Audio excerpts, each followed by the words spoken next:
از رخطا مختا۔ محترم سامعین، السلام علیکم ورحمۃ اللہ وبرکاتہ۔ نبی کریم صلی اللہ تبارک و تعالی علیہ وسلم نے جب مکہ میں اپنی دعوت کا آغاز کیا تو آپ صلی اللہ علیہ وسلم نے اس بات کو کوئی تفریق نہیں کی کہ کوئی شخص امیر ہے یا غریب، نوجوان ہے یا بوڑھا،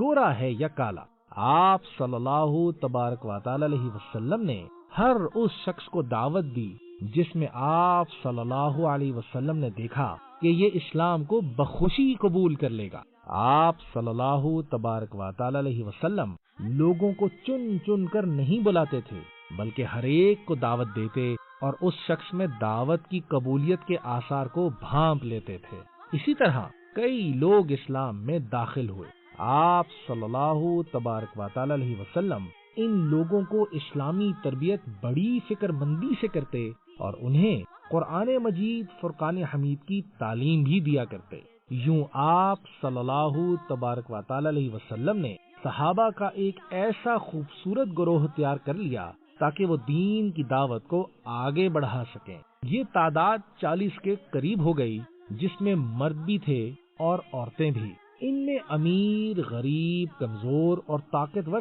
سبھی شامل تھے۔ مومنین کی یہ جماعت جس نے اسلام کو قبول کیا اور جو رسول اللہ صلی اللہ تبارک و تعالی علیہ وسلم کے ساتھ دعوت کی راہ پر چلے، ان میں سے چند کے نام ان کی عمر کے لحاظ سے یہ ہیں: علی بن ابی طالب، عمر 8 سال، زبیر بن عوام، عمر 8 سال، طلحہ بن عبید اللہ، عمر 11 سال، ارقم بن ابی الارقم، عمر 12 سال، عبداللہ ابن مسعود، عمر 14 سال، سعید بن زید، عمر تقریباً 20 سال، سعد بن ابی وقاص، عمر 17 سال، سعود بن ربیعہ، عمر 17 سال، جعفر بن ابی طالب، عمر 18 سال، صہیب رومی، تقریباً 20 سال، زید بن حارثہ، تقریباً 20 سال، عثمان بن عفان، تقریباً 20 سال، خباب بن علا، تقریباً 20 سال، مصعب بن عمیر، 24 سال، عبداللہ ابن جہش، 25 سال، عمر ابن خطاب، عمر 26 سال، ابو عبیدہ ابن جراح، 27 سال، عتبہ بن غزوان، 27 سال، ابو حذیفہ بن عتبہ، 30 سال، بلال بن رباح، 30 سال، عیاش بن ربیع، 30 سال، عامر بن ربیعہ، تقریباً 30 سال، نعیم بن عبداللہ، 30 سال، عبداللہ بن مخطوم، 17 سال، ابو سلمہ، تقریباً 30 سال، عبد الرحمن بن عوف، 30 سال، عمار بن یاسر، 30 سال سے 40 سال کے درمیان، ابو بکر صدیق رضی اللہ تعالیٰ عنہ، 37 سال، حمزہ بن عبد المطلب، 42 سال، عبیدہ بن حارث، 50 سال۔ جب ہم اس فہرست کو دیکھتے ہیں تو ہمیں یہ نظر آتا ہے کہ آپ پر ایمان لانے والے پہلے 36 مردوں میں سے 32 کی عمر تو 30 سال سے ہی کم تھی، جن میں سے صرف عمار بن یاسر، ابو بکر صدیق، حمزہ، عبیدہ بن حارث رضی اللہ تعالیٰ عنہ 30 سال سے زیادہ عمر کے تھے۔